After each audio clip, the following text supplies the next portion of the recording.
Greetings, citizen. Welcome to the show, and thank you for listening. For more of the art of wargaming in your life, definitely check us out on Instagram and Facebook.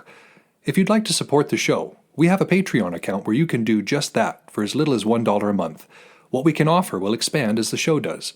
If you don't have extra funds but would still like to help us out, you can give us a like, share, or 5-star review wherever you listen to podcasts. Want to get in touch? Feel free to message us or hit up our email, artofwargamingpodcast@gmail.com. We look forward to continuing the conversation with you because we know the world is vast, with many different ideas on tactics and strategy that can be applied to the games we enjoy. You're listening to the Art of Wargaming on the Ear Firm Network.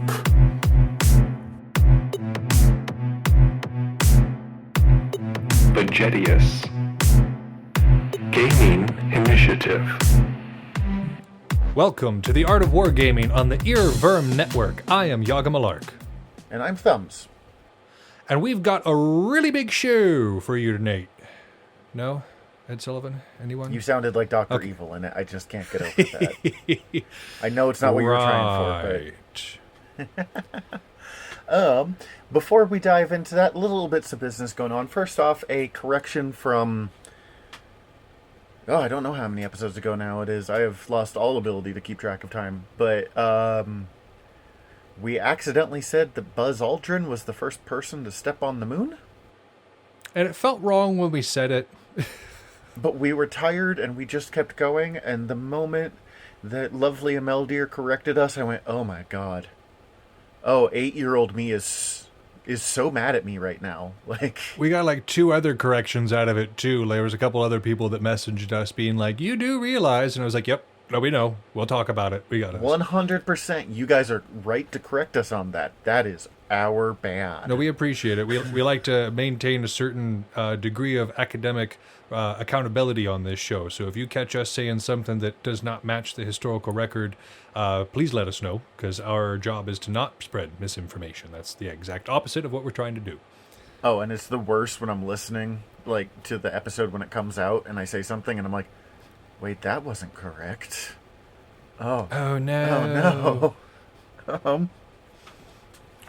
On the measure of podcasting, I believe right around when this episode comes out, it's either when this episode comes out or right around the same time as the next episode comes out, we will be launching a new podcast on the Earworm Network. So I wanted to stop and let you guys know about it real quick. This will be... we've mentioned it in the end thing. I do another podcast on the Earworm Network called General Nerdery that has been a weekly podcast just talking about liking things and nerd things and what it means to like stuff. We are switching that to bi-weekly because we had an idea for another podcast, but I didn't want to put in a third day of the week doing podcasting stuff. Fourth. Sure. Sometimes fifth. Yeah, I do a lot of podcasting these days. So we switched to bi-weekly, so it's, same amount of me and Tyler talking about nerdy stuff, just with slightly different focuses. And we will be entering a show called Noob Island, which stems from people asking me to explain a nerdy thing to them, being like, I want to know all about Spider-Man. Well, let me tell you. And I'm like, man, you are asking for more than you realize when you ask me that question. So we decided to try and kind of make a podcast of it. So me and Tyler, who are both pretty nerdy, and our friend Mac, who will be joining us on the podcast, who knows, he's nerdy, but he doesn't know anything about comics. And we will be teaching him and guiding him through a reading process. The first season is all about magic in the Marvel Universe. He wanted to know all about it. Yeah. And the original idea was it was going to be a, once a month thing. They're like, you'll have 12 episodes. And I messaged them a couple hours later going, okay, guys, bad news. You asked me for a full story, and I can't do this in 12 episodes. And they're like, all right, just however many you need, let me know. And I messaged them a week or so later. I'm like, okay, good news. I got it down to 30 episodes. And we will be covering, they wanted comprehensive, we will be covering comprehensive. It'll be, everything ranging from Doctor Strange to Damien Hellstrom, the son of Satan. We'll watch the movies that come out based off these characters and talk about how they're different. It is, in some ways, everything we can do to do a historical podcast but about a fictional universe.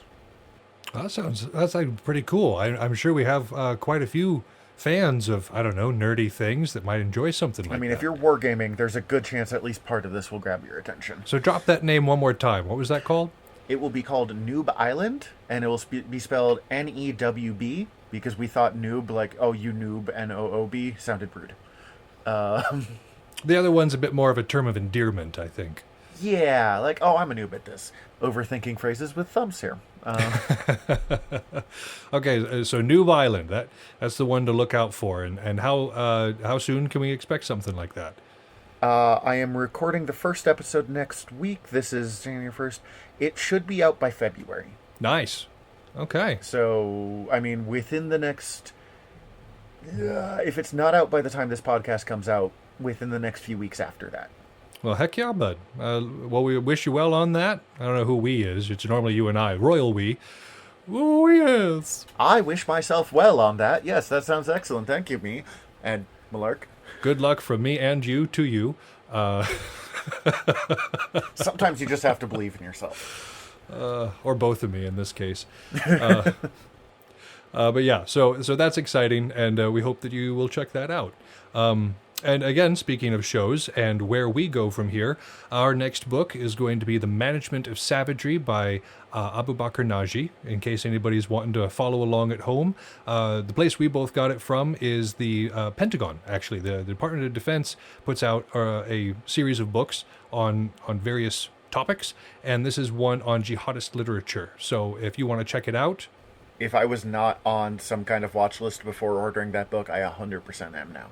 I talk to my FBI agent all the time. You know, it's kind of like praying. I just occasionally will be like, "What do you think, FBI agent? Should I? Should I not?" It just keeps you from being alone. That's right. But even before that, real quick, what is our fiction focus for next? Between these books. So our fiction focus between Vegetius and the Abu Bakr Naji is going to be the Imperial Infantryman's Handbook. And we are not going to be able to do it in one episode. So we're going to do that in either 2 or 3 episodes. Again, not reading everything out of the book to you, just probably the stuff that is relevant and some cool Imperium stuff that catches my eye, but it'll just kind of be for fun. So again, we'll try to do is... I was looking at this book. It's like 3 or 4 times bigger than the Jedi book, and that Jedi book took us a 3-hour episode. Oh yeah, and the text is far smaller. There's not nearly as many like diagrams and pictures of things. It's mostly, I mean, it reads like a military field manual. And so like, I enjoyed reading it the first time because it was kind of familiar to me. It felt like home. We have had fans asking for this one, so. Yeah, no, and we're gonna be enjoying it as well. These fiction focuses are always a good time. But yeah, so where do we go from here? We've got 4 books that we're, of course, going to be choosing from. And by the time this episode comes out, hopefully that voting thing will be up on the Facebook page. And so anybody who wants to help in the selection of our book after The Management of Savagery can please go to our Facebook page and do so. So the 3 books that we're considering this time are the Icelandic Eddas, which are a collection of myth and legend and story from the Vikings, particularly the ones who settled in Iceland. The next one is the March of the 10,000, which is, Thumbs actually suggested this one. I'll let him explain it a little bit. It is by Xenophon. It is by a major Greek guy about 100 years before Philip of Macedon, who we talked about last episode, who was a major Greek general in a mercenary group that went and was trying to help out in the Persian Civil War. And they were doing really well, except their head of state, the person they were fighting for, died. And they went, oh crap, we're 10,000 hoplites in the center of Persia. We should probably get out of here. So that's the book, and kind of it's the story of the campaign. Yeah, from one of the commanders of the army, like a first-person account. We don't usually have stuff like this. Oh, especially of that time period. Yeah. It's pretty cool. So that's another one of the choices. The third choice is Romance of the Three Kingdoms. I know a lot of our listeners are actually already familiar with this book. It is about the Warring States period in China. We've already covered a couple of the battles from this. One of my favorites, the Zhuge Liang. I think we talked about that all the way back in season 1. Yeah, I think that's the first episode I ever did. It's a very good story, and again, is as many parts legend as it is history, but it's very enjoyable. And I really liked the Romance of the Three Kingdoms. And then the fourth one was suggested to us by a squire of Thumbs, and the title is in Gaelic. So if this one is selected, by the way, Thumbs and I both promise to take crash course Gaelic lessons so that we don't butcher every single name in the book. But the name of the book is, we're going to butcher this now. We're both going to give our absolute best at the pronunciation of this Gaelic, and I guarantee you it's going to be wrong. Preemptive apologies to all of you who speak Gaelic. Antain Bo Colonge would be my best guess. Yeah, it's got one of those apostrophe things over the A in, like, Tain, so I keep feeling like that should, have, like, emphasis. Antain Bo Coolunge? It's Cuailnge. Coolunge. Yeah, neither of us have studied this language. I'm so sorry, Anya. Oh my god, she has, like, a degree in Irish studies, recommends this book to us, and we're like, yep, this is going to go great. One of our listeners in Tennessee I think she's fairly fluent in Gaelic as well, so she's probably writhing at the moment, and not in a good way. Again, if that one's selected, we will absolutely be taking a little bit of Gaelic lessons. I know that hopefully Anya will be sitting down with both of us and beating her with her textbooks. Oh, yeah. So yeah, again, those choices were the Icelandic Eddas, March of the 10,000, Romance of the Three Kingdoms, and the Irish one. The Irish one, yep, that's perfect. It's kind of like the calling Hamlet the Scottish play. Yes, except that we don't fear that we're going to be cursed. It's just more a matter of... Not more than normal, at least. Yeah. You might notice that these books are very different than the kind of books we've offered up before as things to read. These are... Before it's been The Art of War. The Art of War. Frederick the Great's instructions to his generals. The Poetic Eddas. Like, it's a very different way to go with it. And there's kind of a twofold purpose for this. One, a lot of these stories were intended as educational in a lot of ways. Mm-hmm. And so it's just... it's another way of examining ways of teaching military strategy in some respects. And two, we have now done... What is this? This was our fourth... Like, Vegetti's here is our fourth straight-up war manual? Yes, I believe so, yes. And we thought it would be fun for us and fun for you as listeners to hear a slightly different story, because it was going to give us slightly different approaches to it. And then after this, we'll go back into the hard military science stuff. But there is wisdom to be gleaned in these books. Like if you're, for instance, when I was reading the Icelandic Eddas, of course you recognize that it's just as much myth as it is history. But there's quite a bit of good advice in there, like realistic battlefield strategies and tactics that would work in the real world and have worked in the real world. Whether or not this person in the story actually did it is irrelevant. When it's actually a wise thing to do. And they probably didn't do the cool backflip before it, like... Yeah, like the dudes that like sleigh bearers with their bare hands. I'm like, okay, there's probably a creative retelling there. Not that it's not possible. I'm sure somebody has slayed a bear with their bare hands at some point. It ain't us. Not me. Yeah, no, I know. I run away from bears. Yeah. They're big. And we have them here. I don't know if you all have them in parts of the world that you live, but we have them here in Montana. We get the grizzlies. They're big. So yeah, those are the new ones. Please go on to our Facebook page and give us a vote. Two more other things real quick, and then we're going to give you all what you have been waiting for, the meat and potatoes. Last time, Thumbs had mentioned this game, Phoenix Rising, and when he had been describing it, I was like, that sounds pretty interesting. And so I went in and looked at it, and when I was looking at it, I thought, the combat in here is pretty interesting. It would keep me intrigued, no doubt, but there's also a lot of puzzles and a lot of interesting little side things to do. My wife would probably love that quite a bit. Oh, it's Greek mythology. Oh, I'll probably argue with everything they say, but you know what? That should be fun. Let's get it. So That's what you do even when the Greek mythology is like accurate and well done. Like just Greek mythology is about arguing with Greek mythology. Like I don't want to spoil anything for Thumbs yet because he hasn't got to play. My wife and I have been devouring it voraciously, but Thumbs is a responsible adult with things to do, and well, so is my wife. I don't mean to imply my wife is not. Me, you know. Forward.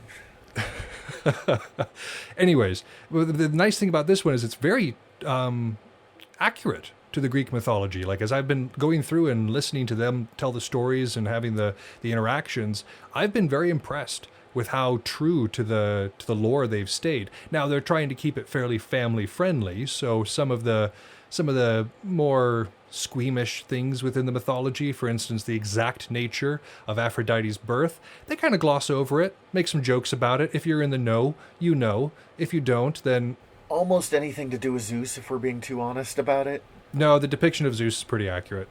Okay, he's Zeus is not a good person. Yeah. So you'll love it. You'll love it, Thumbs. I know we do, and if you guys at home have been thinking about it, I know it's a little spendy, but it's definitely worth it. It's been a very fun game. And not glitchy. Most of my other games drop me constantly. Like when I'm on Civilization, I get dropped constantly.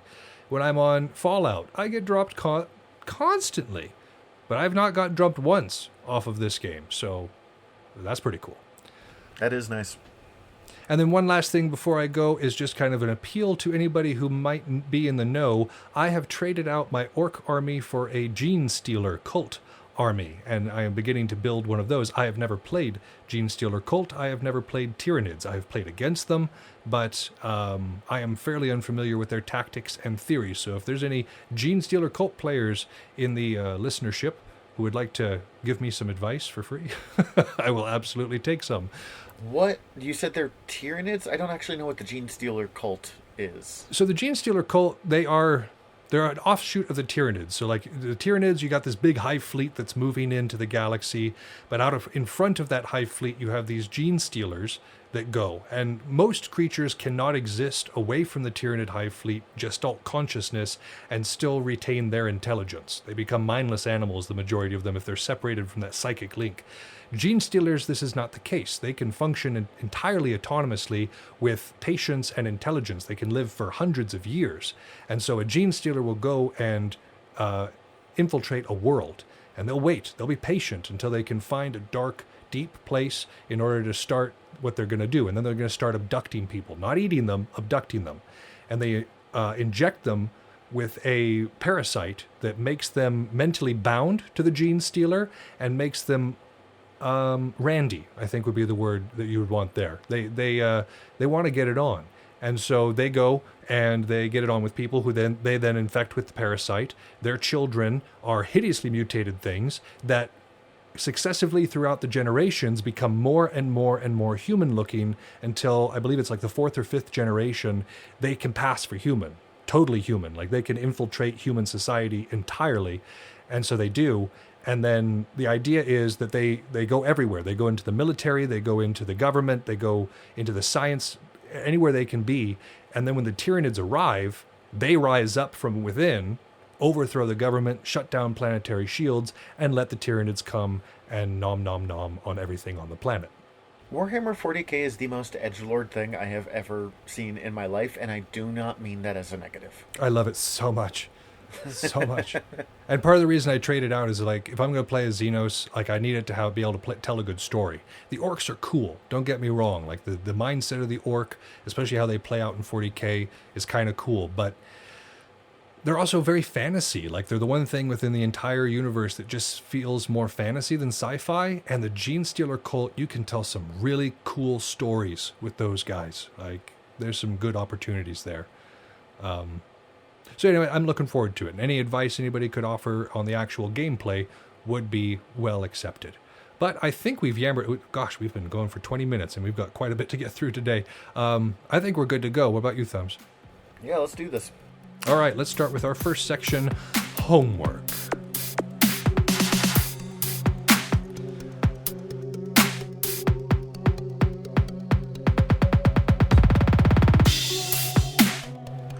So like many of the books that we've covered before, the final 2 chapters of this book, while not entirely doing it, are kind of rediscussing the things that have come up in previous chapters. A lot of it is like a lot of really basic information. You've probably heard some of it before, but it is stuff that is worth reiterating. And we're not going to dwell too overly much on some of the information we've already gone over, but again, the reason that Vegetius brings it up multiple times, the reason that Frederick brought stuff up multiple times is because that it's important, right? It's something that definitely needs to be considered. And on that note, there is... it's admittedly been about a week since I read this book, so I don't remember if this is a quote that you had, like that was in the book, or if you just summarized. No, this is a direct quote from the book right here. Perfect. Okay, you can see I've done my homework on our Section 1 homework.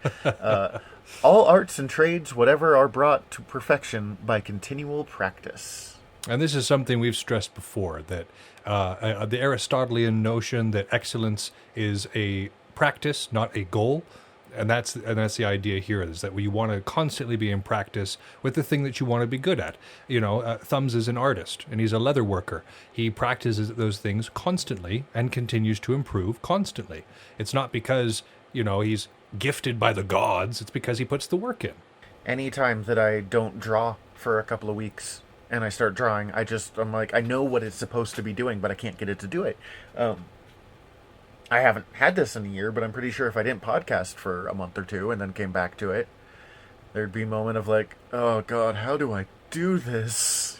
It get a little rusty. I know there's a lot of technical stuff. Like I got wires. If you guys could see, I look like a tech priest over here. I just got wires everywhere, and I know where they go. But, you know, give me 2 or 3 months off, and I might not know where they go anymore.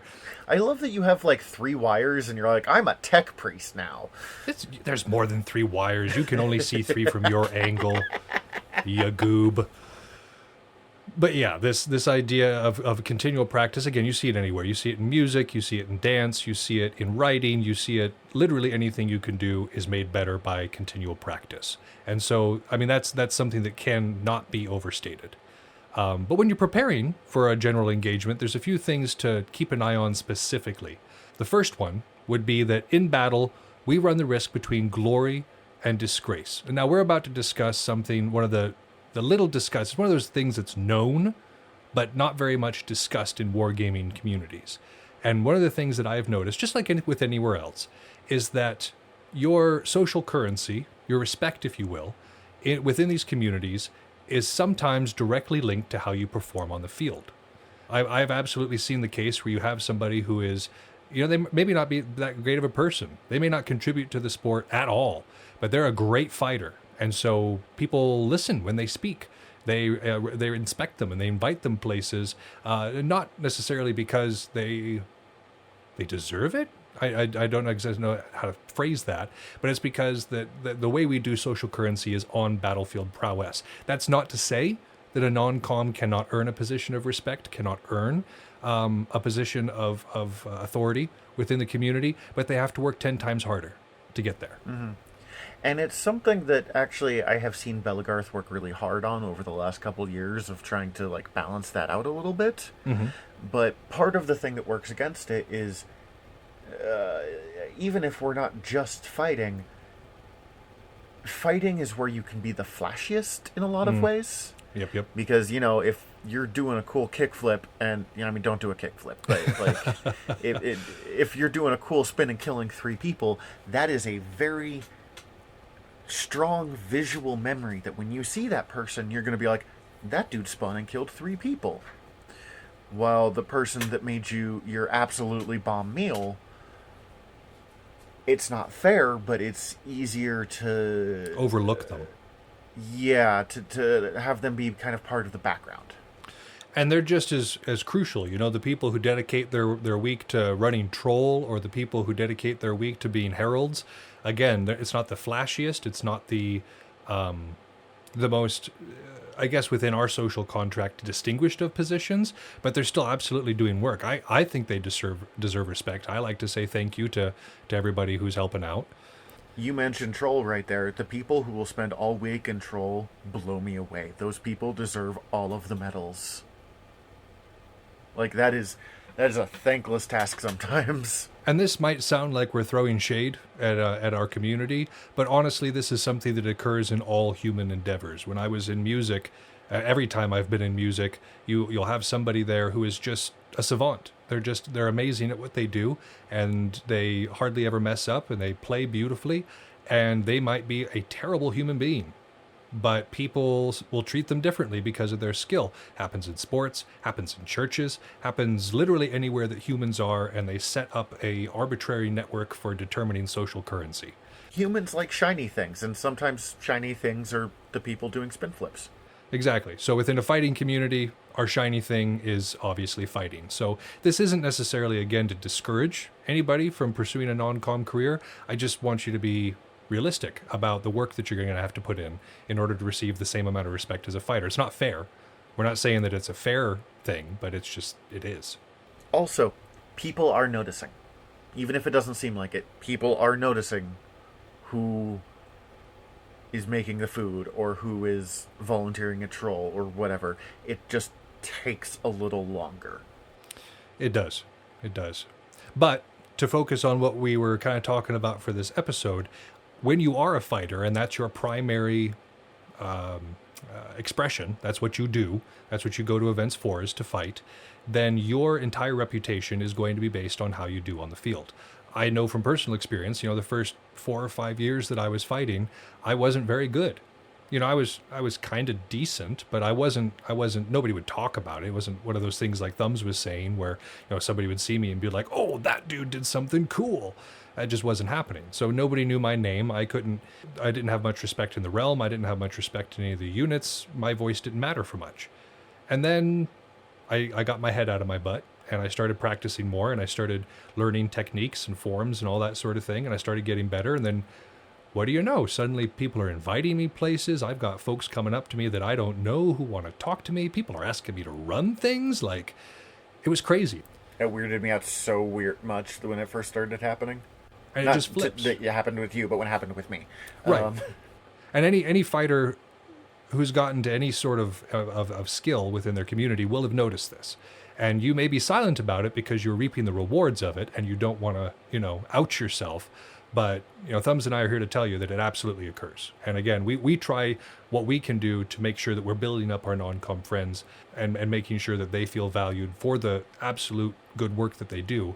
But again, this is the way it is. So it's not meaning to psych you out, not meaning to get in your head, but on the battlefield, you run the risk between glory and disgrace. That's just the way it is. But you can prep for it. And one of the ways you can prep for it is eating well beforehand. And before the event, this means like before you get on the road, the couple of days before you go to the event, this is carbo loading. If any of you have been in football, you know what I'm talking about. When I say carbo loading, you want to make sure that your body has as much energy to work with long term as you can. I like to eat spaghetti. Very meaty spaghetti before an event. Get a lot of protein, get a lot of carbs. Yeah, that's like my pre-event food. Something hearty, Basically the same thing. I tend to prefer like a white sauce Alfredo, but that's just entirely because I really like white sauce Alfredo. Oh, who doesn't? It's delicious. Oh my god, it's so good. Anyways, and it is not just before the event, but things to consider the entire event. You still want to carb load while you're at the event, but you don't necessarily want to do it, say, right before you go out on the field. Oh, hey, field battles start in 20 minutes is not the time to eat the leftover spaghetti from the night before. Right. Because that is going to sit in your stomach. It is the time to eat some nuts and berries, maybe have an orange. Granola. Granola's great. Granola's a great one. Fruit, something that's going to give you energy, but something that it's not going to sit too much, and it's not going to take too much energy itself to devour. But then, once you are done fighting, you go find that leftover spaghetti that I mentioned before, because it will be the greatest thing in the world, and it will make your night and your next day better. If you have a refrigerator or a cooler, don't go raiding that spaghetti if it's been sitting hot in your fridge or in your tent. Yeah, okay, yes, basic food safety rules apply throughout this whole thing. But I had a theme. I thought I'd go with it. No, it was good. You did well.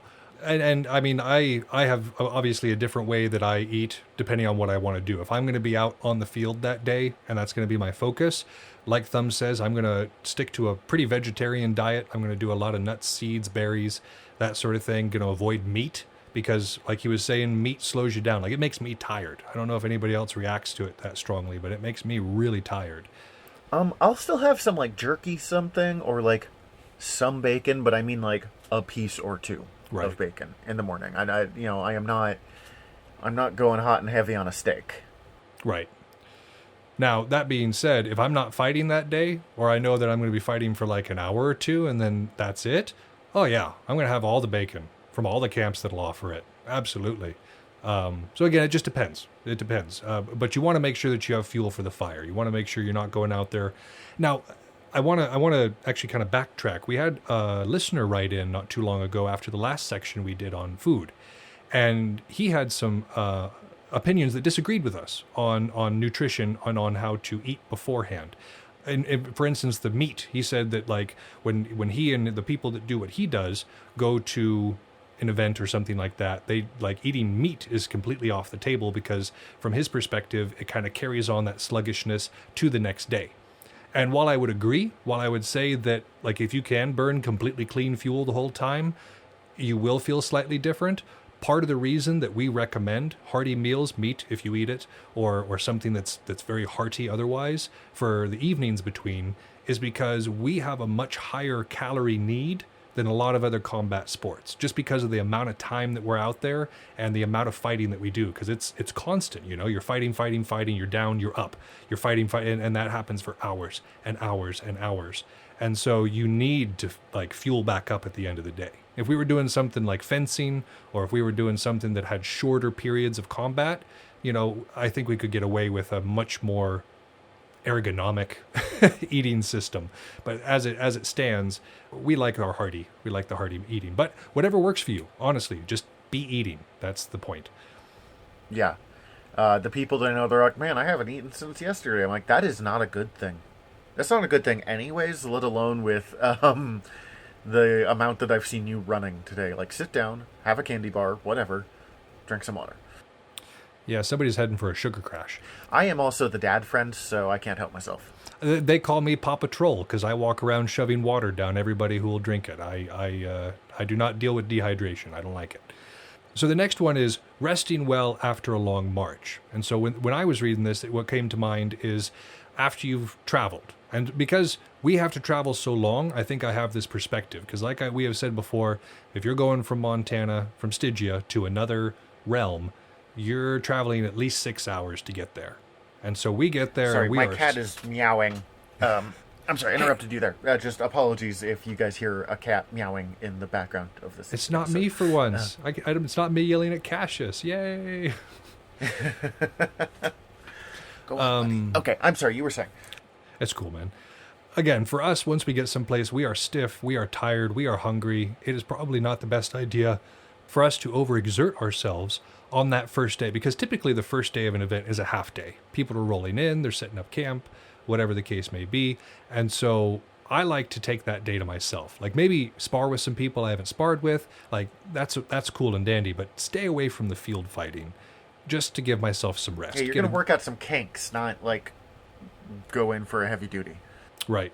And because I've noticed that the most injuries seem to occur the practice before an event and the first like half day of the event, because I think people are so excited and they just kind of let their emotions go and they get sloppy. And so you have a lot more headshots, you have a lot more joint injuries during this time. So I typically just won't fight the practice before an event or that first day.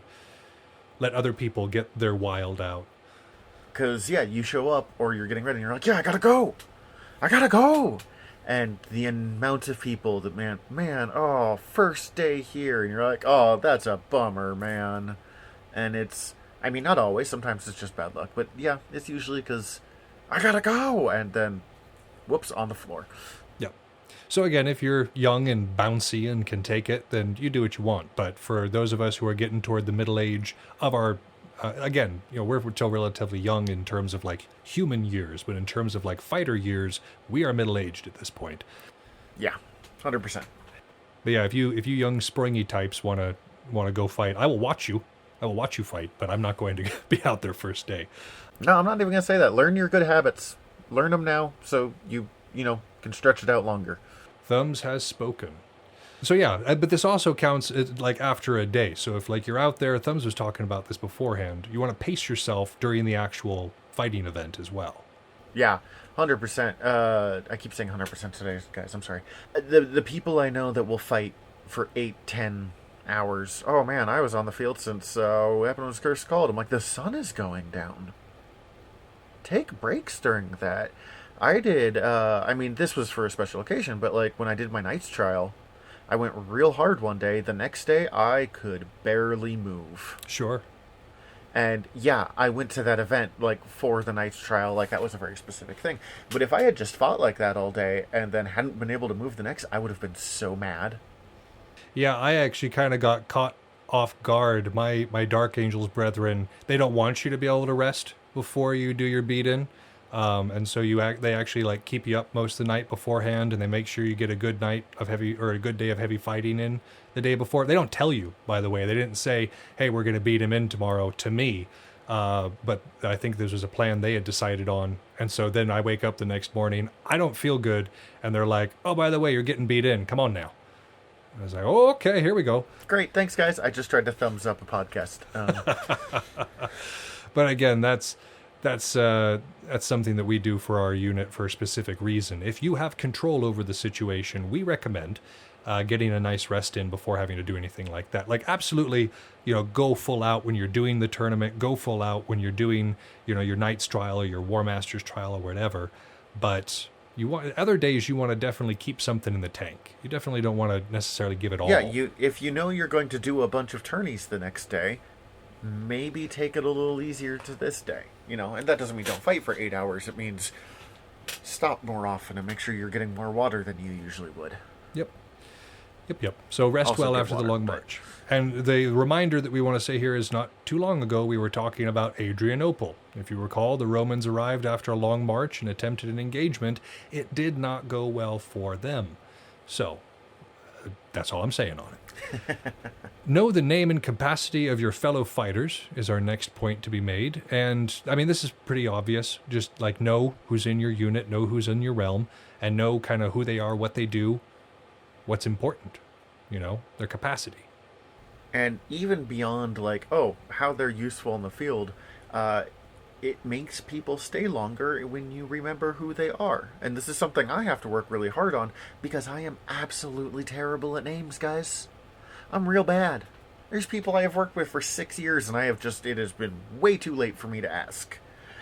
But if I can go and, "Oh, hey Bob, you were here, you've been to a couple of practices," they go, "Oh, they remember me. Oh, I'm a part of this community. Short round, please be quiet."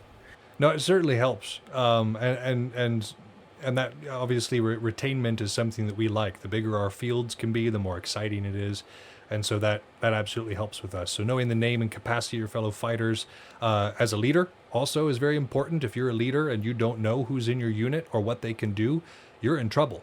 I've been involved in units before that went through periods of massive expansion, like uncontrolled expansion. And it ended up being that the leaders weren't entirely sure on who was in the unit. I'm pretty sure somebody could have shown up and just claimed to be in the unit and nobody would have been able to correct them. And that's not good either. You want to be able to know who's around and what they're capable of, because when you're on the field, you want to know who to put in the middle of the line because they won't run. That's a person you need to know. If you have to guess there, it's a bad day. Yeah, it's a very bad day. In terms of Warhammer 40K, if you're going into your fight, you want to know every one of your units intimately.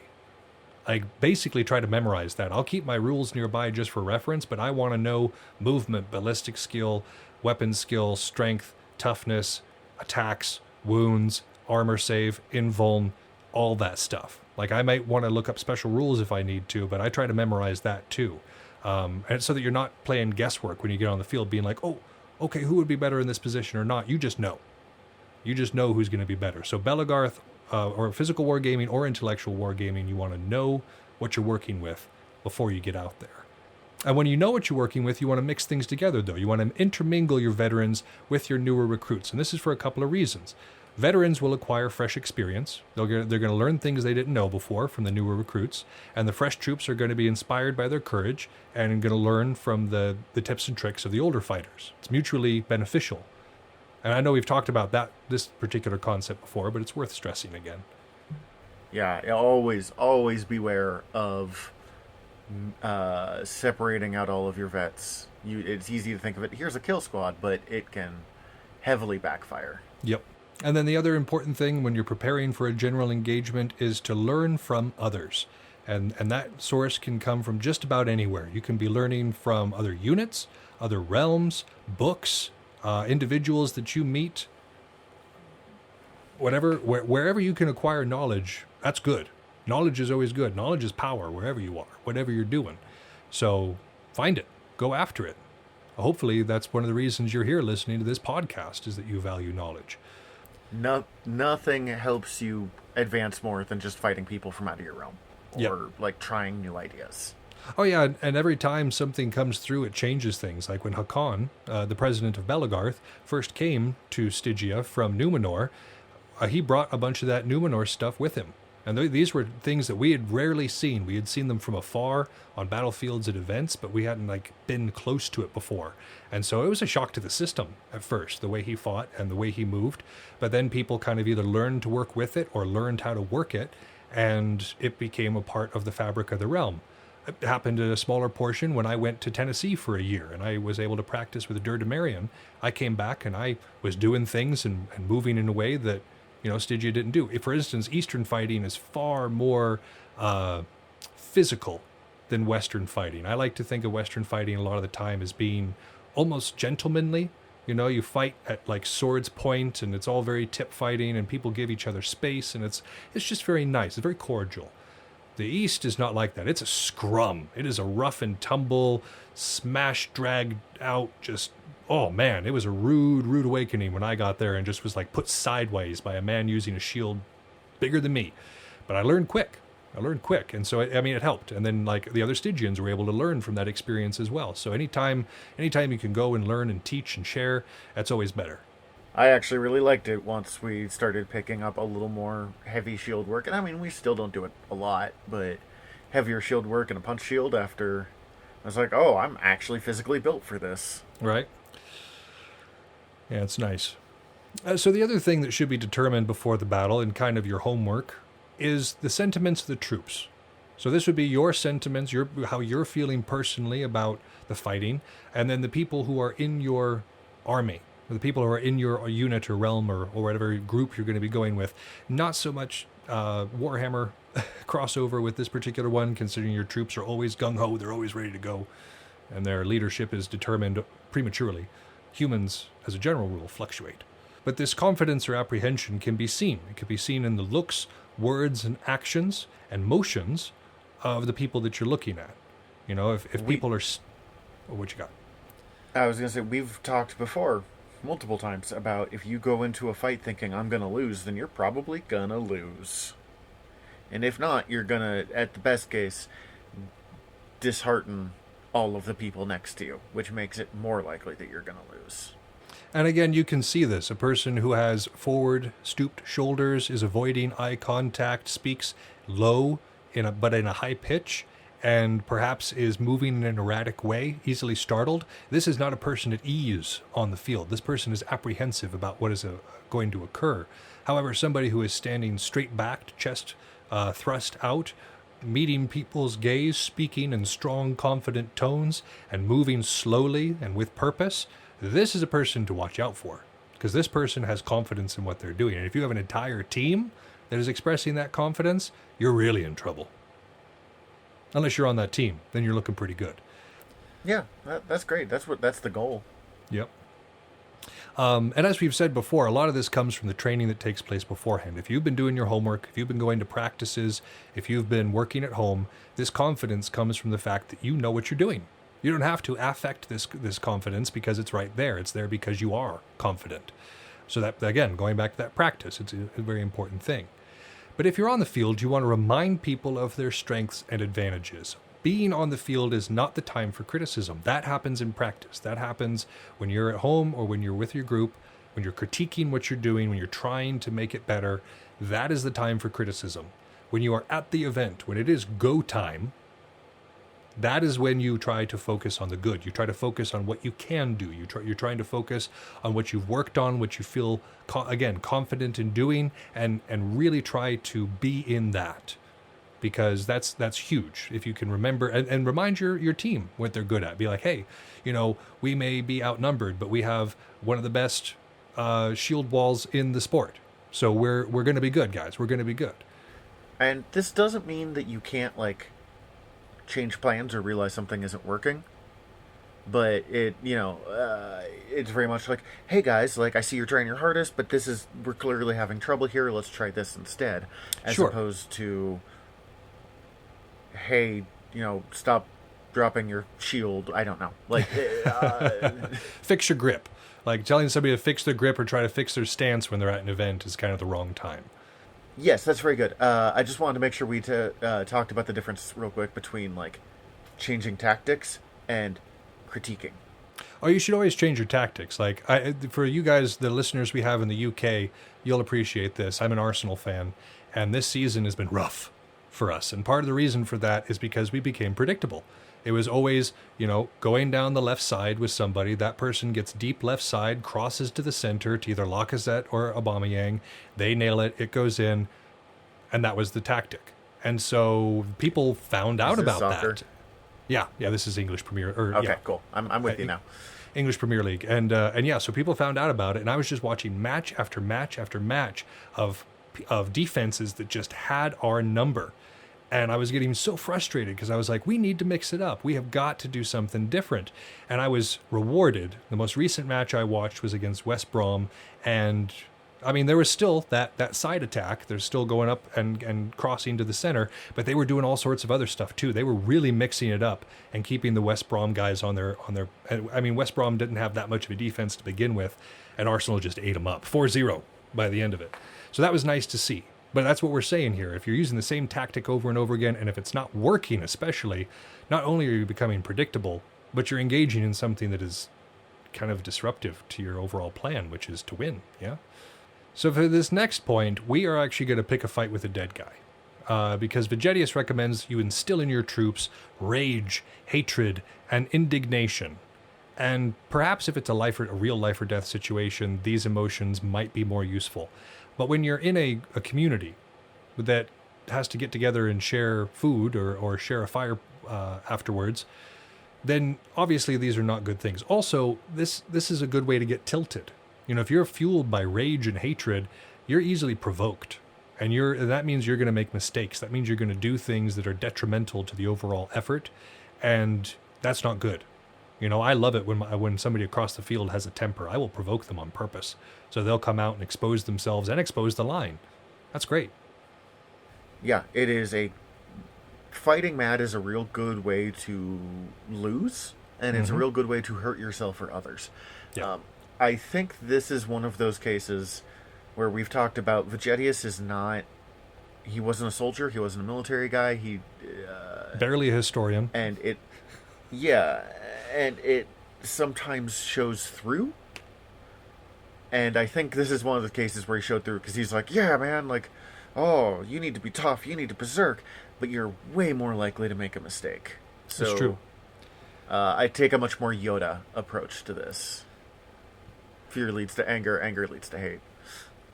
And again, part of what he was attempting to instill was, it was kind of an idea of dehumanizing the enemy. This has been fairly common in a lot of military conflicts throughout history, is to dehumanize the enemy. And this is one of those ways of doing that.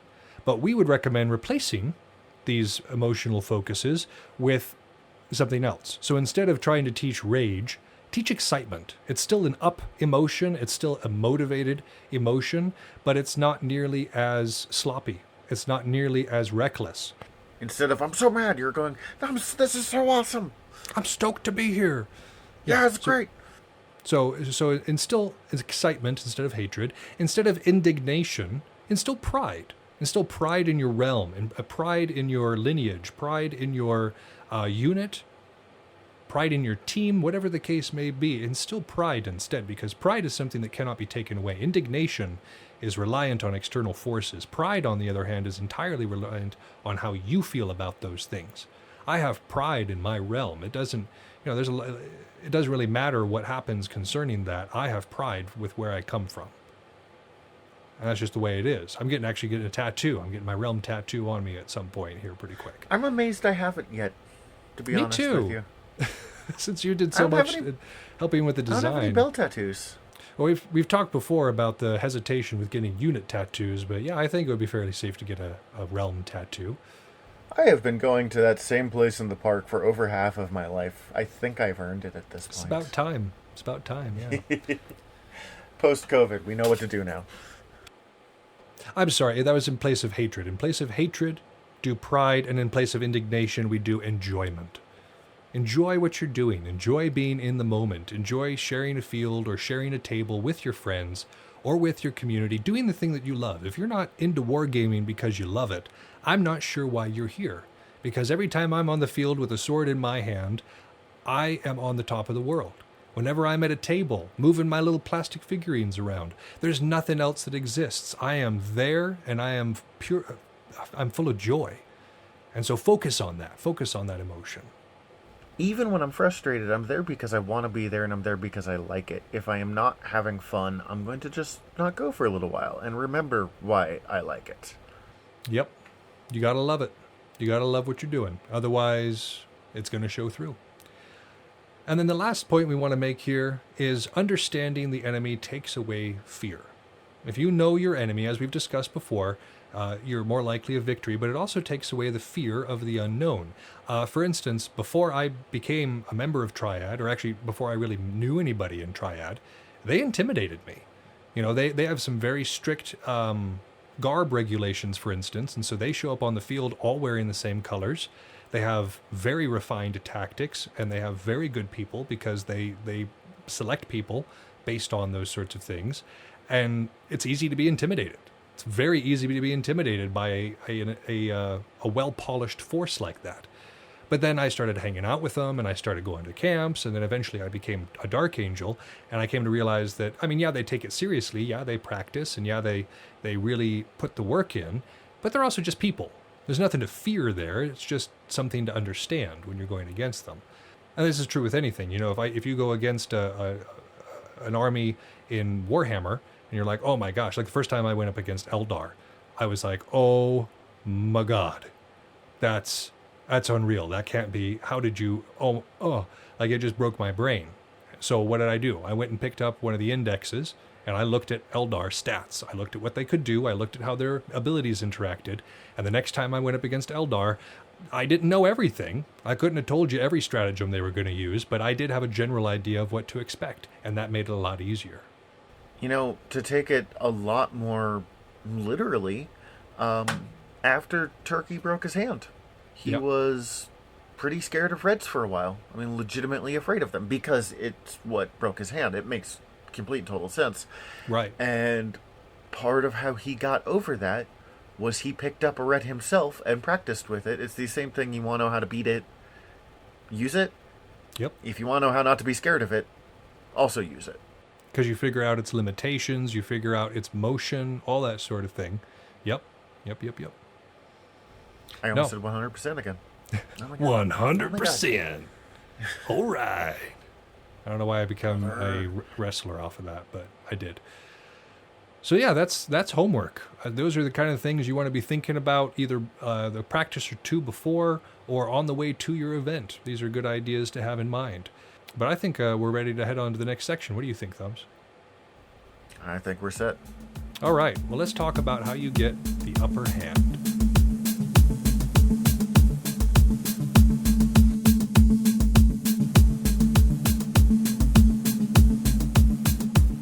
We've talked several times now about different ways to get the upper hand in a fight, or at least beforehand, when we've talked about things like positioning and where you're going to locate certain key elements.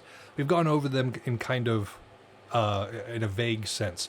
Vegetius here provides us with a lot more of an accurate framework for discussing this, so we figured that we'd go through it. Again, some of this information you've probably heard before, but it also helps to go over it another time within a different context. So the first thing to consider when considering how to get the upper hand is positioning. The elements are the first thing that you should be looking at. Sun, wind, and dust are lethal to your effort. If you have the sun in your eyes, you can't see. If the wind is coming at you, your arrows are going to have trouble flying. And if dust is in that wind, it's doubling the issue of the not being able to see. And Thumbs and I do things a little bit differently here. In just about every single fight I have, I will try to position my opponent with their eyes toward the sun.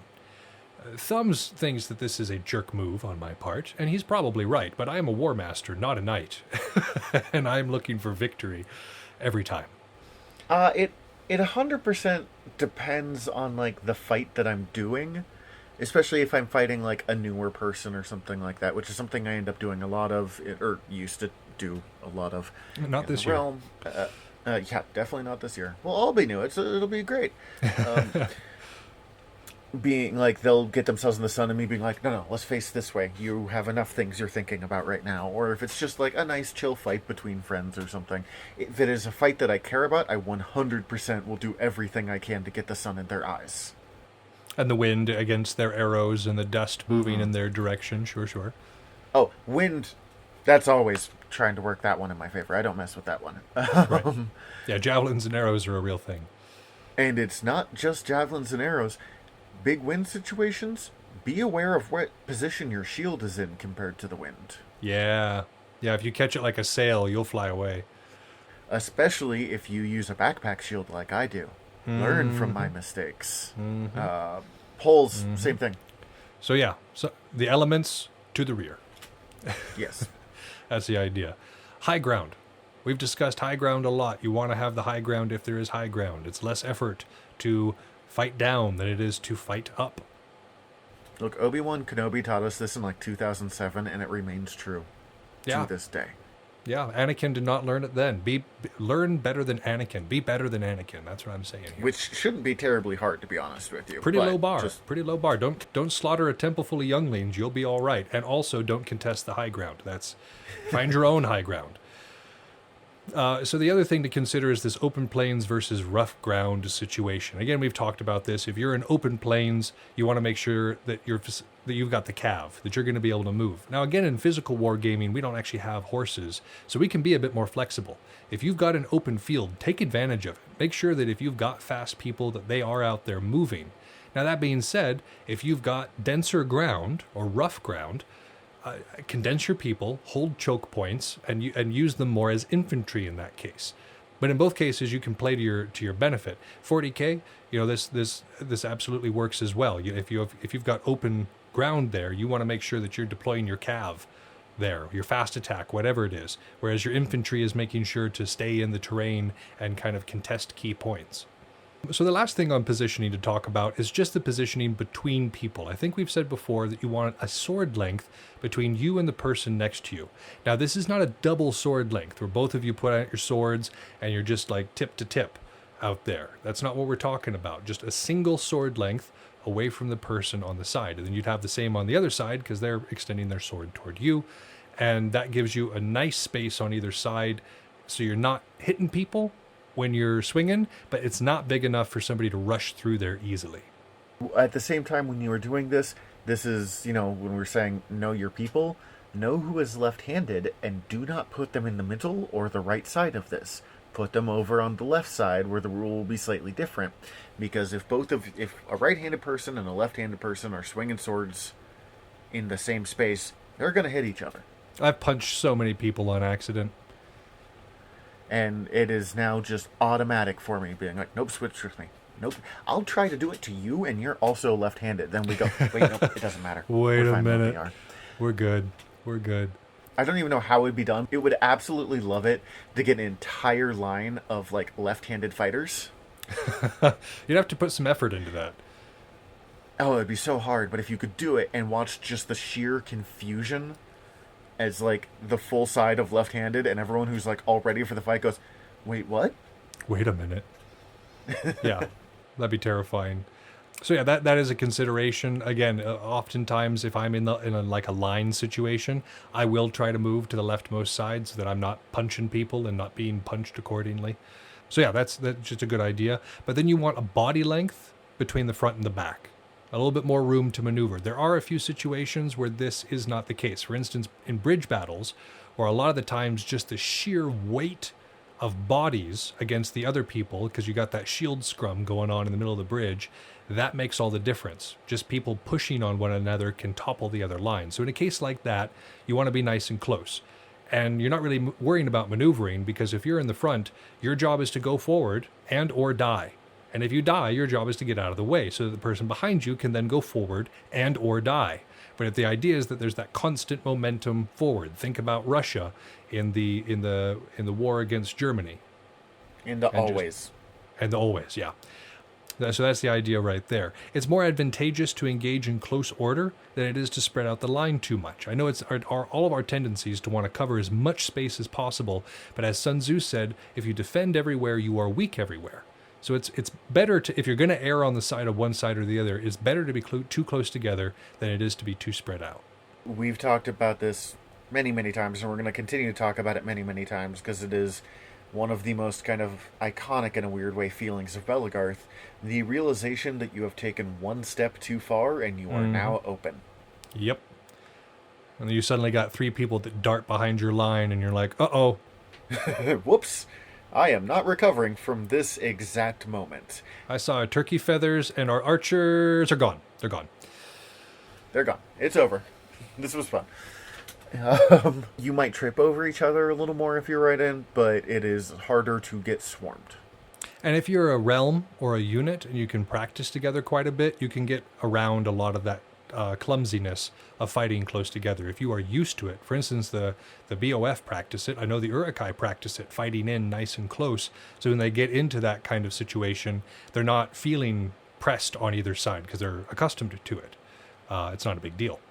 So the next thing we want to talk about, because that's positioning. Those are just some points that I think we've touched on most of them before in positioning. The next idea is where command is issued. Now, he has this as the general, the second in command, and the third in command, really just your highest ranking people or your loudest people. I know that some units don't necessarily have a rank structure, but they have leaders that emerge, different people who are good at giving commands within a highly stressful field situation. And so those are the people we're talking about here. On larger fields, you might have 3 or 4 people. On a lot of average-sized fields, it's going to be much closer to 2, if we're being honest here. Or 1. Like if you're on a 5-on-5 or even a 10-on-10 situation, you're probably going to be looking at one person calling the shots. 2's not a bad idea, but 1's usually it.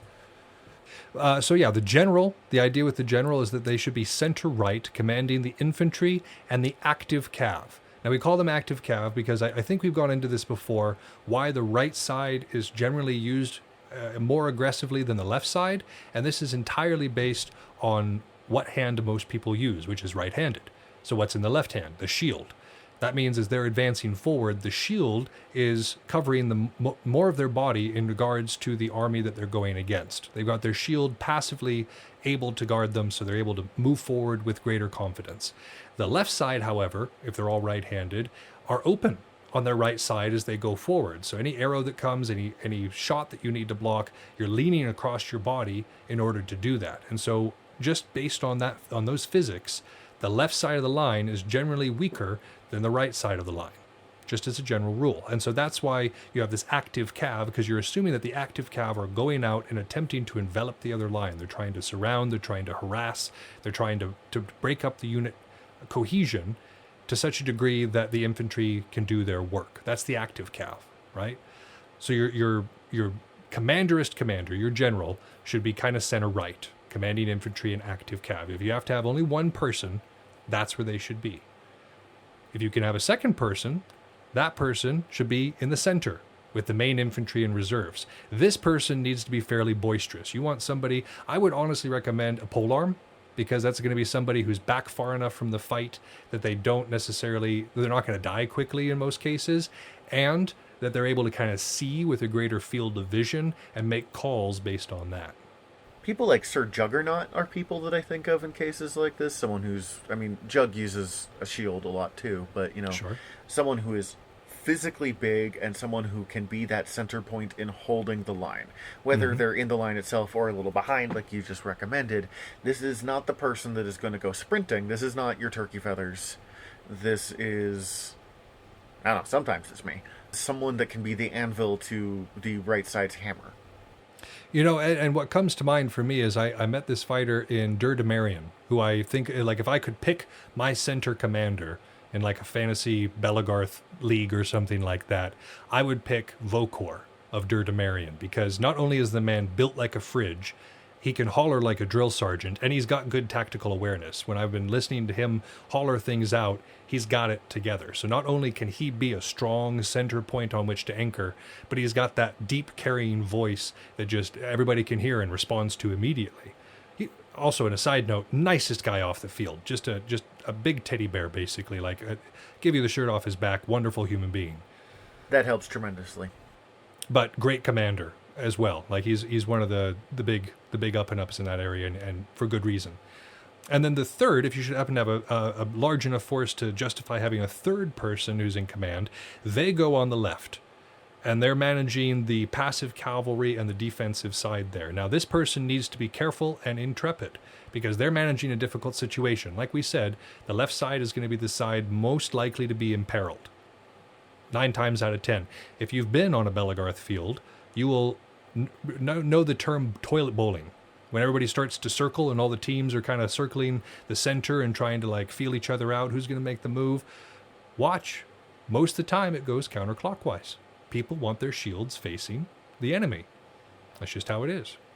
Yeah, I think I was trying to think about this. I think I go left a lot, but that makes sense with what you're talking about.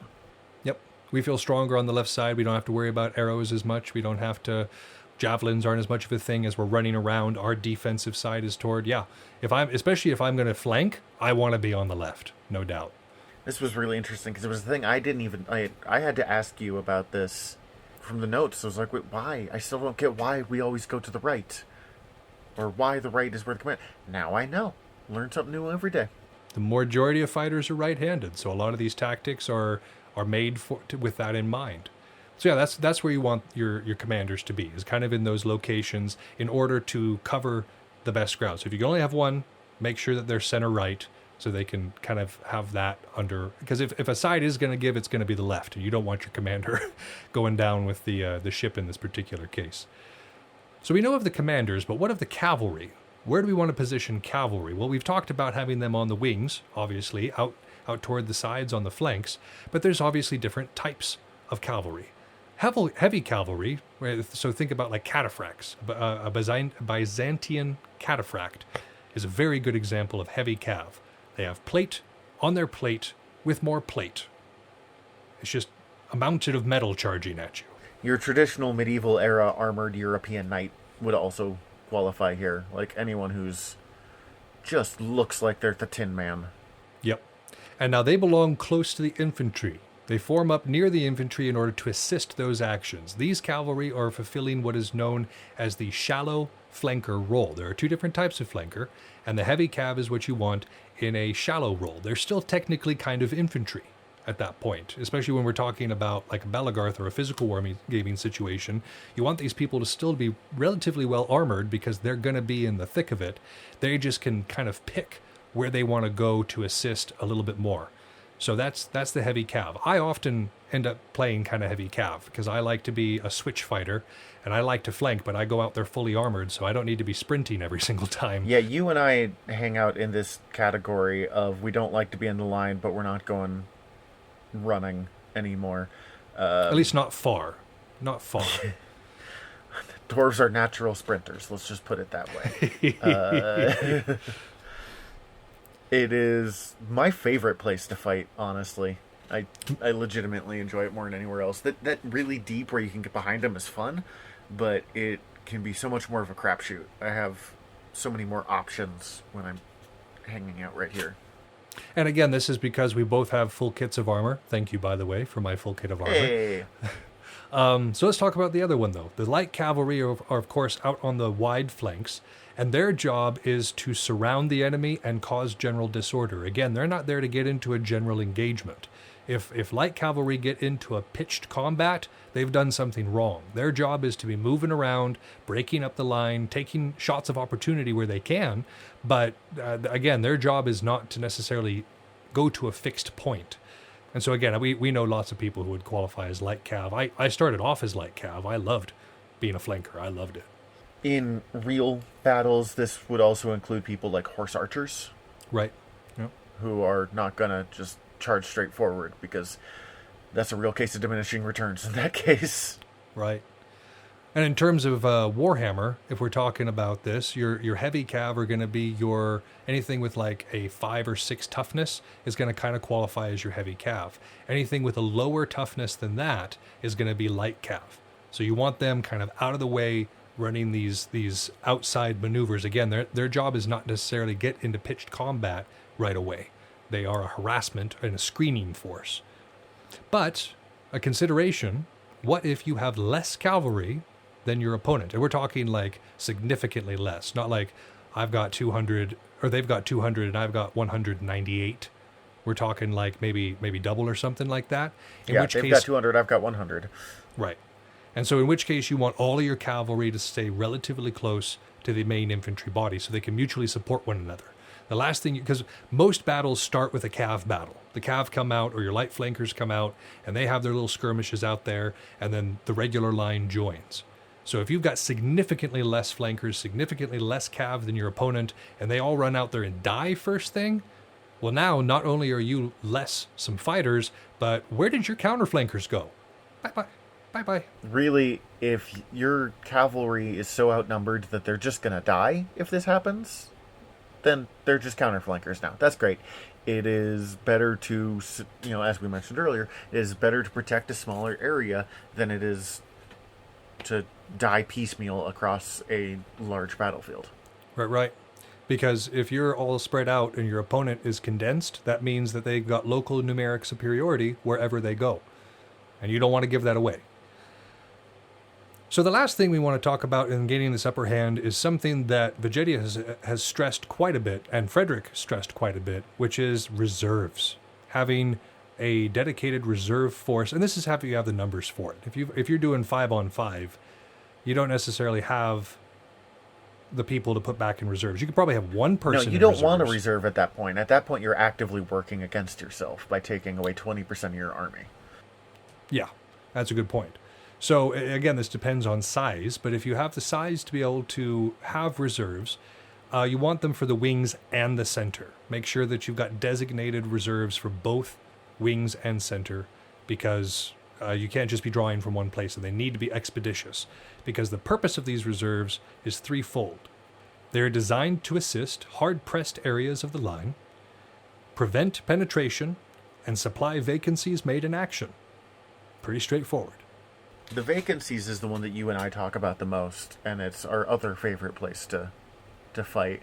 It is really nice if you can have, again, if you have the people, like 3 or 4 people set up for that position. So, hey, you go over there, but now it's not committing everything. Right. Exactly. So, again, depends on the numbers, but if you can have reserves, do have reserves, because they can make the difference between life and death in a battle. And speaking of which, I think it's about time for us to talk about a battle. Oh, let's go to battle now. Before we get there, a quick recap. A quick recap. We've talked about the preparation for general engagement. The different things that you need to do before getting there, eating, the risks that you run going in there, and kind of how to get the best out of your learning experience. You should be looking at your sentiments, not just for yourself, but also of your team. And in trying to gain the upper hand, we're looking at things like positioning, where your commanders are in terms of the army, the disposition of your cavalry, and how to best use your reserves. And I think we're going to see all of these play out when we talk about the Battle of Gaugamela.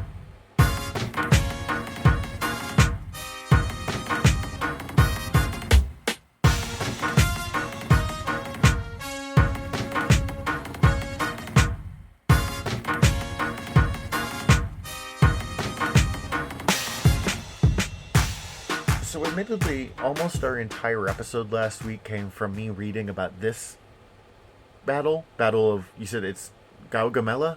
I think it's Gaugamela. Yeah, I'm not 100% on that pronunciation. You think I would read listen to what these are called sometimes before I announce them, but I never seem to. This is more fun this way.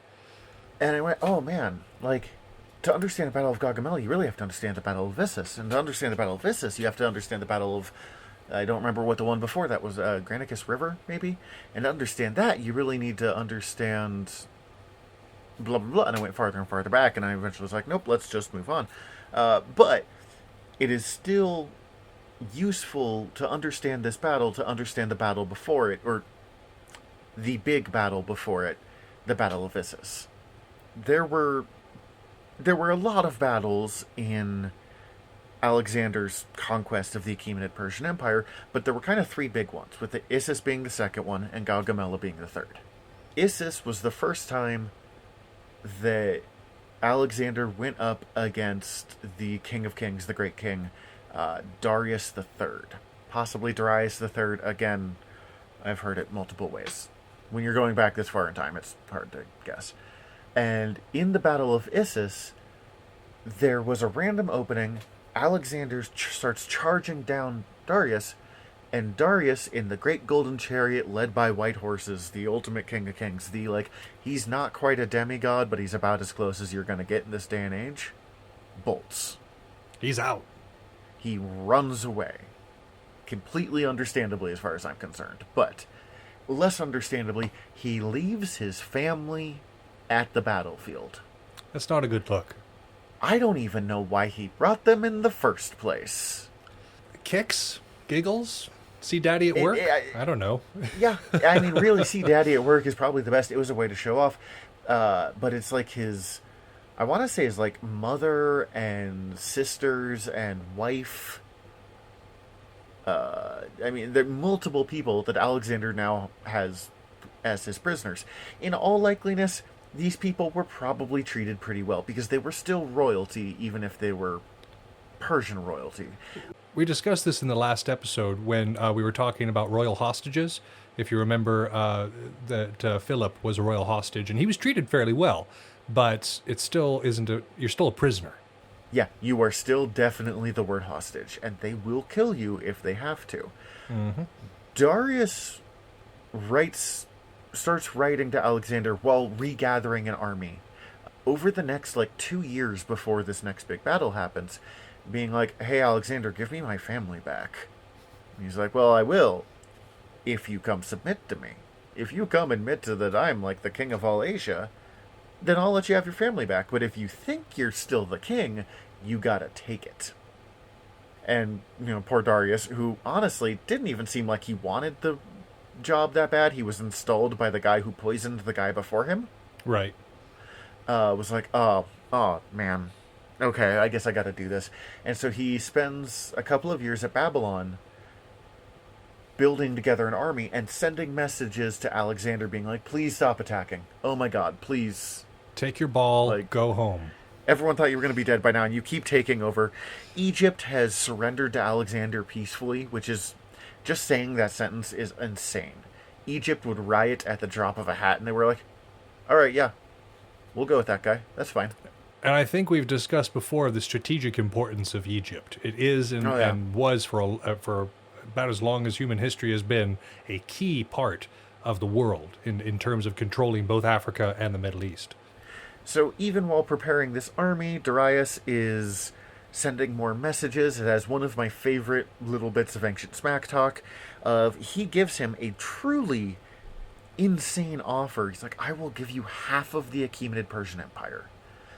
At this point, Alexander kind of controlled half, but sure, whatever. We'll, still, I'll give you half of my empire. That's more land than a Greek has ever owned, or more than a Macedonian could even consider. And one of Alexander's generals, who weren't necessarily expecting this to go as far as it did, was like, hey man, we're really outnumbered. That sounds like a really great deal. I would take it if I was Alexander. And Alexander, being the wannabe godling drunk that he was, looks over and he goes, well, I would take it too, if I was Parmenio. Oh! Oh, drop the mic. Yeah. Did he bring any aloe for that sick burn? Sick burn. And after a lot of this being tetchy to each other, it becomes very obvious that the next battle is happening, and it is time for the battle of, I've already forgotten the name, Gaugamela. Gaugamela. It is very late for me, guys. So the timeline on this, yeah, it's like the very end of Thumbs' day and like midday for me, which is why I always seem so chipper. So the timeline on this isn't very long.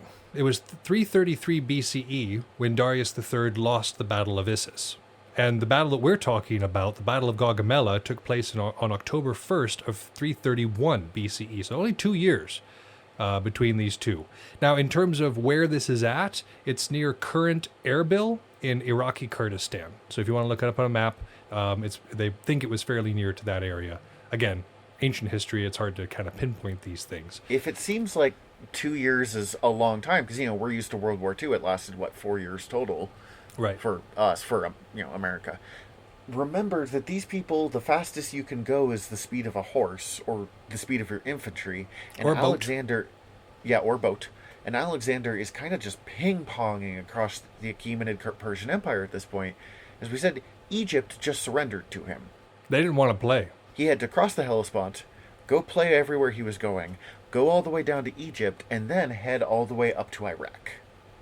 While, besieging cities at the same time. So, this is light speed. This is the German Wehrmacht.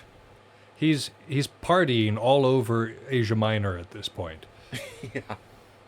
So yeah, that following year in 332 BCE, like you were saying, Tyre falls in a siege, and that kind of gives Alexander the control of the Levant. Egypt surrendered peacefully, and throughout this time, of course, that diplomacy attempt is going. Darius is offering more and more and more things, and Alexander, of course, is saying, "Yeah, I'm coming for you." Alexander was very determined that there could only be one king of Asia. And when we say Asia, we mean Asia Minor. We mean the Middle East. We mean probably India. He got pretty into the idea of owning India later on. Yeah. We're not talking China here. Not talking the Mongol steppes. Nobody wanted to go there. Nobody wanted Russia. Yeah. If we knew about, or not we, if Alexander knew about China, it was probably, mostly pretty vague rumor from, the Scythians. And the Scythians were the crazy horse archer's crazy horse archer. So who knows what to expect there. Yeah, the Silk Road actually being any sort of thing was still a couple hundred years off at this point. So, and again, I know the Silk Road there's not a road across Asia called the Silk Road. It was just a series of people who were exchanging information, ideas, and goods. And it just happened to go from China to Europe. Useful though. But it wasn't an actual thing. Very useful. Very useful. And it started fairly early, but probably not at this point. So yeah, early in 331, Alexander starts making his moves, starts heading over. And he arrives at the river Euphrates near Thapsacus.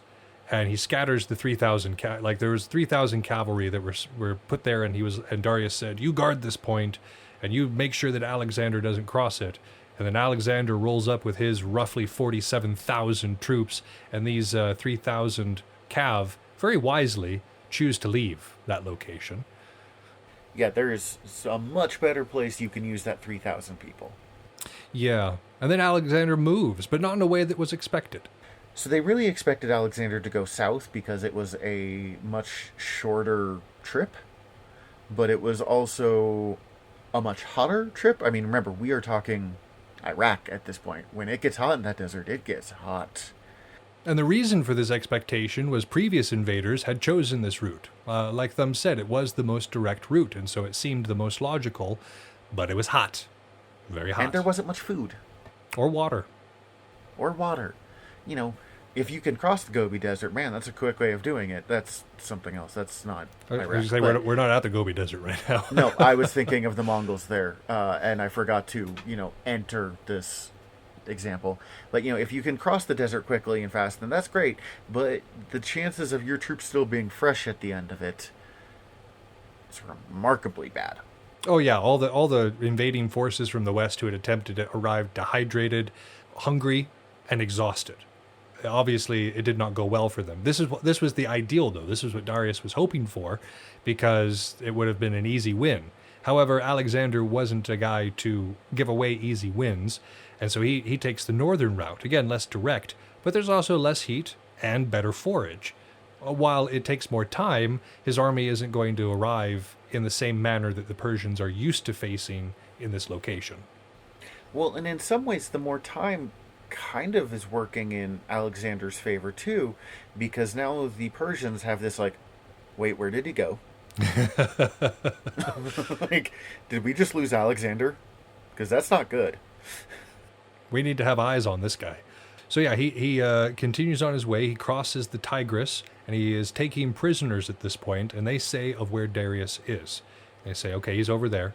Babylon. Again, I imagine that most people would not keep such information. You know, they're sitting there being like, well, you could be treated well, or you could be tortured. Where's your king at? He's yonder. He's yonder. Can I please get a biscuit now?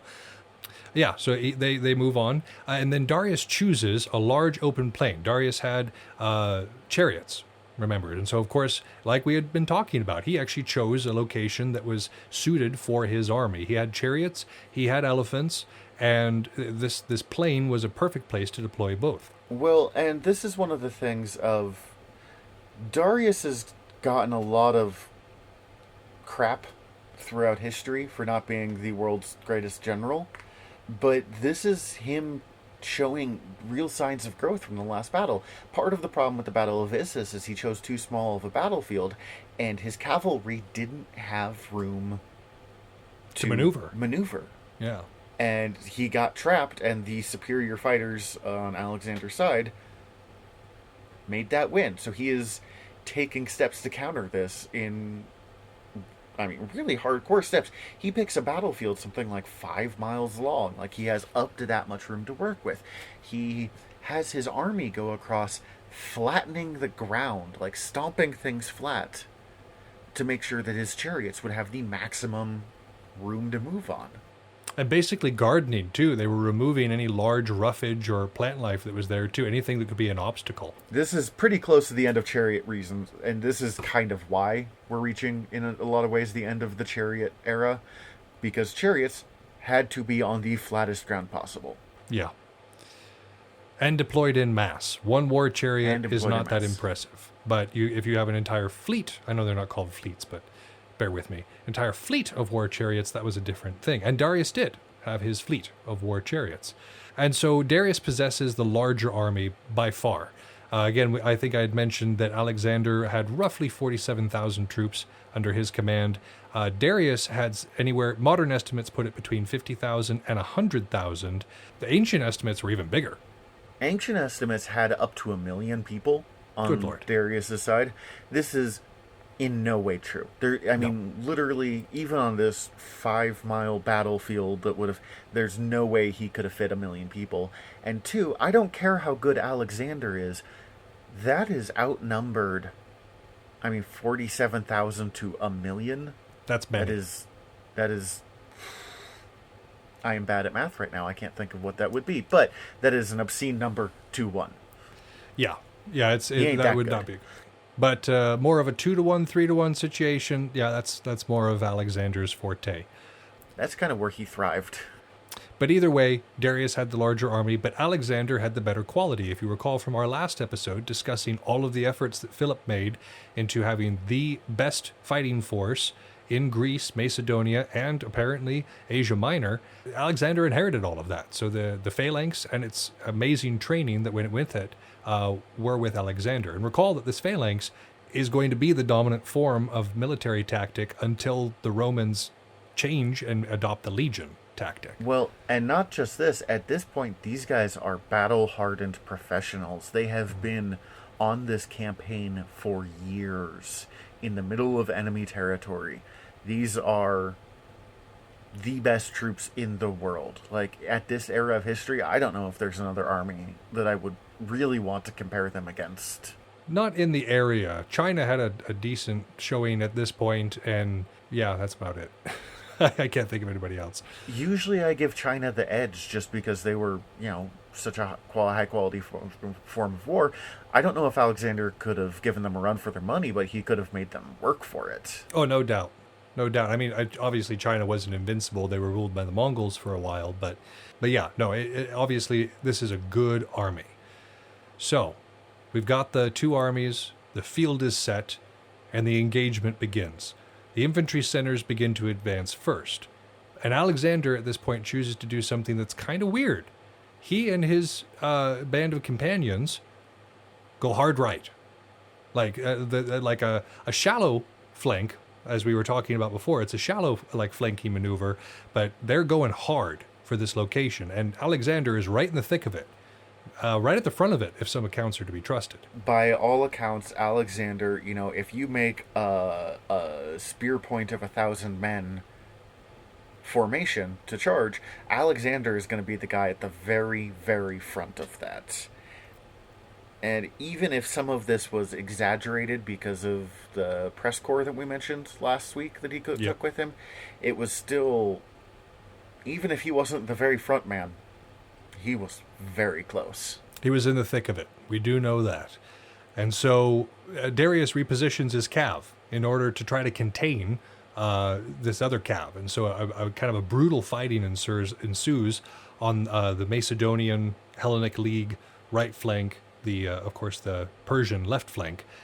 And one of the only reasons the Macedonians hold out here is because they were using reserves. Every time a unit got too worn out or lost too many people, it could be switched out with a fresh unit. And so that made the Macedonians so much more able to resist the larger Persian numbers because they were constantly filtering in fresh, better quality troops. And so next comes the thing we've all been waiting for, which is the chariots. Darius deploys the chariots, and they race across the perfect open ground toward their opponents, who open their ranks and let them through. This is something the chariots were not really ready to deal with, because chariots don't turn wonderfully easy, especially big scythe chariots that have these big, scythe sword bits on the side. We are not 100% sure what Persian scythe chariots would look like. Like, we have Chinese scythe chariots, but because lots of cultures came up with this idea of, hey, we've made a chariot, what if we put big swords on the side? They were used in Africa, too. I know that the Egyptians had to deal with it on several occasions. And they were theoretically used by the Celts later on. Mm-hmm. But Alexander's phalanxes were able to split apart so the chariots would go through and get back together and reform well enough because, as we mentioned, they're an insanely good army. And Darius's troops weren't able to really take advantage of the momentary disruption of having to break up the phalanx to stay out of the way of the chariot. If they had been able to bring in more cavalry, for example, at this point, that would have been really effective to feed up. But at this point, they have put in so much cavalry over on that side that most of their cavalry is busy fighting Alexander. So the normal support that would be there for the war chariots just wasn't there. And it actually sounds like Darius or Darius's generals have been like, no, send the cavalry after Alexander. Because if we can take him out, at this point, his men are starting to think he's the God King. He's absolutely convinced he's the God King from this point on. If he can stop Alexander, then it's over. It is done. But it doesn't work quite as well as all of that.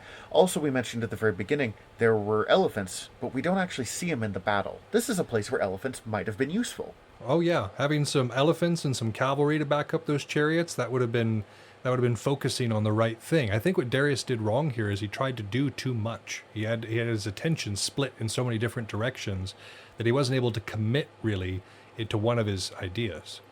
Well, and we don't 100% know why the elephants don't seem to have been involved in this battle. Like, everyone talks about them in the setup for the battle. But during the battle itself, elephants don't really come up, and I mean, I've never been in a battle with elephants, so I can't say this with 100% certainty, but I'm pretty sure any battle an elephant is in, you're gonna know where that elephant is. That's notable. That's a very notable thing. One theory is, as we mentioned, this place is very hot. This is Baghdad. This is Iraq. It is possible that the elephants were just not in a good condition to fight, and it was considered not worth the risk. Or 100,000 other reasons that we're just not quite aware of. That we at the will moment. never know because it's been 2,500 years. But what we do know is that the elephants were not present, and the chariot attack did not work.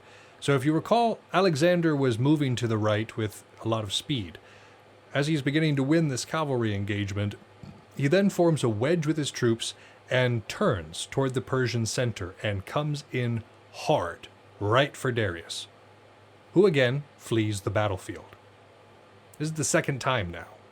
Fleeing once can be forgiven. Fleeing twice, Alexander has now proclaimed himself your boss. Mm-hmm. And at this point, it has become just a matter of time until the empire is entirely Alexander's, until Darius is done. I mean, Darius is done. He's just will limp along for another couple of years after this. He never gets another battle like this. He very well could have been captured right here. Alexander had a golden opportunity to end it all and capture Darius right here, but he chose not to because his left wing, remember we were saying that that's the most vulnerable spot, was embattled. The Persians didn't just call off the attack because Darius fled. They were still coming. And so his left wing was in trouble, and Alexander chose to pull back and come over and help his left wing, which saved his army. Long term, this was the best move to make, because he could have gotten Darius, but he would have lost a good portion of his army doing so. So he actually made a very good tactical decision here. But the Persian forces divide. Instead of coming together like the Greeks did, the Persian forces divide, and part of them go to hit the camp in order to take Darius's family back, who, at least according to the accounts I was reading, didn't want to go back. How much that's true is hard to say, and how much... I mean, it is possible they didn't want to go back, but it's possible the reason why is they went, oh, Alexander won this battle. Right. Yeah, we don't want to go to the losing side, sure. Yeah, no. So, I mean, that's an important part of the battle, but also, when you read about that, make sure to ask yourself the reasons why that Alexander's press corps would have not really wanted to talk about, because it's way easier to say, no, they like it here. Right, that's true. Who knows the validity of what the victors say about the captured. But that becomes it. The Persians are defeated and routed, and Alexander claims another victory. Darius, like you say, limps on to rule another day, but is ultimately assassinated by one of his underlings, Bessus. Now, again, a lot of people choose to remember Darius in a negative light, but as we discussed before, he wasn't all bad. In terms of being an overall ruler, he proved fairly effective before Alexander came over and started partying all over Asia Minor. Yeah, he was good at keeping the satraps in order. He had put down several rebellions successfully. So, I mean, he wasn't a bad ruler. He wasn't a bad commander. He actually kind of knew what he was doing. He just couldn't anticipate Alexander. Yeah, he just went up against one of the most brilliant tactical minds, especially like on-field, in-the-moment tactical minds that had ever existed up to this point in history. With one of the best armies ever created. Yeah, that is a super fair thing to have trouble with. Yeah. Last thing that I mentioned, just because it tied back to earlier stuff, is we have talked... I talked a lot about how the Persian army used to really heavily favor archery. Super into archery. And I noticed when I was reading in this, archery is not a big part of this battle one way or the other. Right. And part of the reason why here is because, especially as Persia grew weaker, they started to bring in more hoplites, especially once they had learned that the Persian troop setup was not very effective against Greek hoplites, because they were very archer heavy and the hoplites were very armor heavy and big shield heavy and didn't care nearly as much about the archery. There is something like 3,000 Greek hoplite troops working for Darius in this battle. And unfortunately, in the kind of rock, paper, scissors setup of battle, archers would have worked a lot better, I think, against Alexander's army than, say, these Greek hoplites would, because these hoplites are going up against the phalangites that Philip made last battle, and the phalangites aren't nearly as heavily armored, but their spear is 3 times longer. Yep. So they reach out and touch the hoplites before they even have a chance of doing the same back. The phalangites were a major part of his victory. I believe in both this and Issus. Which makes sense. Again, this phalanx setup is going to be a dominant form of warfare for the next foreseeable future, at least until the Romans transform it yet again. So within this Battle of Gaugamela, we can kind of see all of the different elements that we've discussed this episode. And in doing so, I hope that we kind of drive home these points that while, again, some of these things may not, again, you may want to spread out, you may not want to have reserves, commit everything on the beginning. A lot of these ideas may be counterintuitive, but they work. They work. And you have to be willing to shift that plan in the moment, because obviously Alexander did, and that helps. You can't be predictable. That's a bad thing. But that's our show for the night. I did the recap too early, so I don't want to do it again for you. But you guys know what we're talking about. You've been here for the last hour and a half with us, which we appreciate. We do. And we'll be back again in 2 weeks, and we'll be talking. This will be the last episode of Vegetius that we'll be doing. So a nice little wrap up. We're going to be doing his maxims and all that sort of thing, and just a good little episode to kind of bring all of Vegetius together. If you're wanting more Art of Wargaming in the meantime, however, you can go over to our Instagram or Facebook at The Art of Wargaming. You could email me directly, artofwargamingpodcast@gmail.com, with any criticisms, insights, ideas that you might have. Gene Stealer cult information. Hey-oh. Hint, hint, hint. And then if you're looking for more things to listen to, we've got a bunch of great shows over at the Earworm Network. Yeah, you can go listen to General Nerdery, or you can listen to Fried Squirms, which is about horror movies. Hopefully soon you'll be listening to Noob Island, as mentioned earlier on. There is just a whole host of things, and there is even more coming in 2021. I'm very excited. And we're very excited to see where that goes. But I think for this episode, this has been Yaga Malark. And I'm Thumbs. Signing off.